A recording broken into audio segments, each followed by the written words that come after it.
प्रश्नचिन्हाच्या जागी येणारा अचूक पर्याय निवडा. आणि या ठिकाणी काय नंबर दिलेले आहेत बघा. प्रश्न काय? 3, 5, 7, 11, 13 आणि प्रश्नचिन्ह आहे. तर या जागेवर पर्यायातला उत्तर कोणता येईल हे आपल्याला काढायचं आहे. मग आता 3 मध्ये 2 मिळवले किती आले? 5. 5 मध्ये 2 मिळवले किती आले? 7. 7 मध्ये 2 मिळवले 9 आलेत का? नाही. म्हणजे हा एका इथे जुळत नाही. नाही. मग बरं काय आहे? मग या सगळ्या मूळ संख्या आहेत का? बघा बरं. 3 मूळ संख्या आहे ती स्वतःच्याच पाड्यात येते ना. हो. दुसऱ्या कुठल्या पाड्यात येते का? नाही. 5 स्वतःच्याच पाड्यात येते. बरोबर. 7 11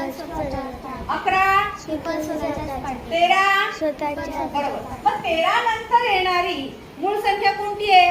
17. बरोबर. कोणती आहे? 17. 17. आणि म्हणून पर्याय क्रमांक किती? 2. 2 हे त्याचं उत्तर आहे. म्हणजे 13 नंतर येणारी संख्या कोणती आहे? 17. पण 17 पण समजा इथं दिलेलं असतं आणि पुढची विचारली असती तर इथं उत्तर काय आलं असतं? त्यानंतरची कोणती आहे मूळ संख्या? 21. 21. बरोबर. समजलं कसं करायचं ते? हो.